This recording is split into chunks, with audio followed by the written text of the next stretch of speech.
तो चलिए आज सुनते हैं हाईवे की एक ऐसी खौफनाक दास्तां जो सुनने में तो सिर्फ एक कहानी लगती है, लेकिन असल में ये एक चेतावनी है। सोचिए जरा, घोर अंधेरी तूफानी रात हो और कोई अनजान आपसे लिफ्ट मांगे, क्या करना चाहिए?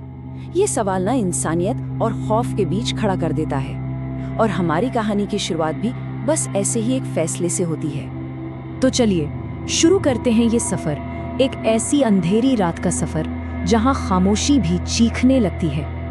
कहानी की जगह है मुंबई पुणे हाईवे, वही रास्ता जो दिन में गाड़ियों से गुलजार रहता है पर रात होते ही एकदम सुनसान वीरान हो जाता है। हमारा किरदार अमन अपनी कार में इसी रास्ते से गुजर रहा था, बस घर पहुंचने की जल्दी में। और इस वीराने को और भी ज्यादा डरावना बना रही थी मूसलाधार बारिश। मतलब इतनी तेज बारिश कि लग रहा था मानो आज आसमान फट ही पड़ेगा। सोचिए, बाहर बारिश का जोरदार शोर और कार के अंदर बस वाइपर्स की एक लय में चलती हुई आवाज।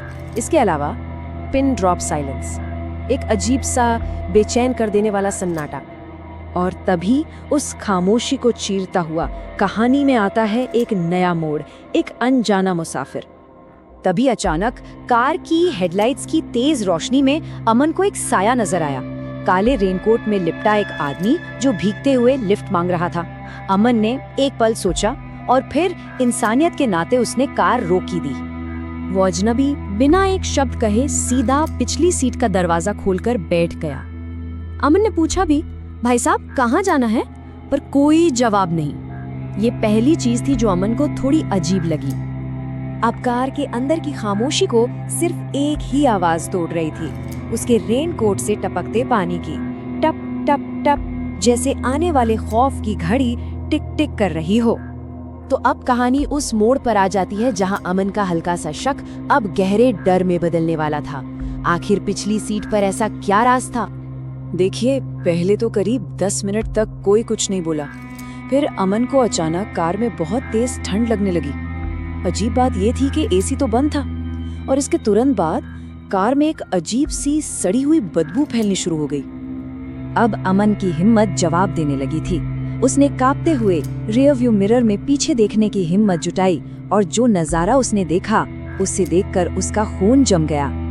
उस आदमी के पैर ही नहीं थे, उसका जिस्म सीट से कुछ इंच ऊपर हवा में तैर रहा था। ये देखते ही अमन का पूरा शरीर सुन्न पड़ गया। वो चीखना चाहता था पर जैसे किसी ने उसका गला पकड़ लिया हो, आवाज ही नहीं निकली।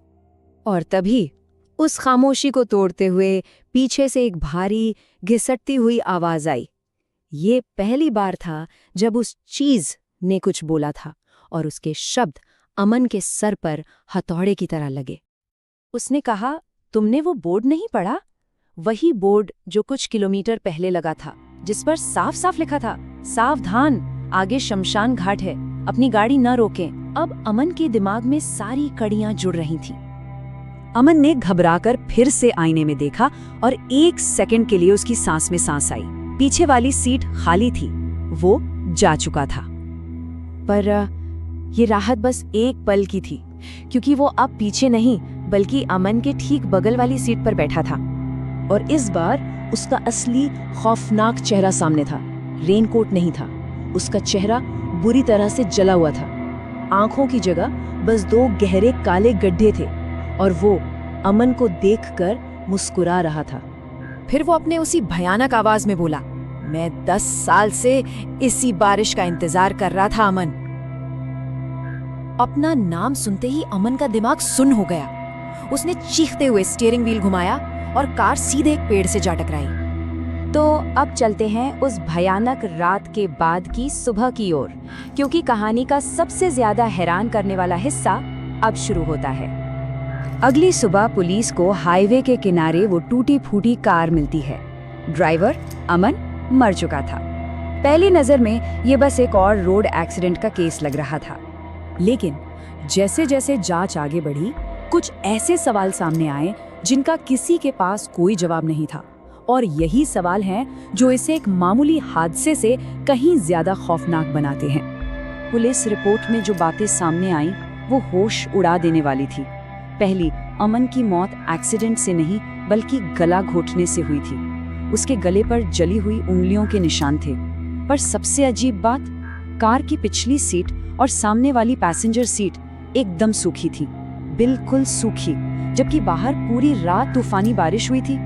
ये कैसे मुमकिन था?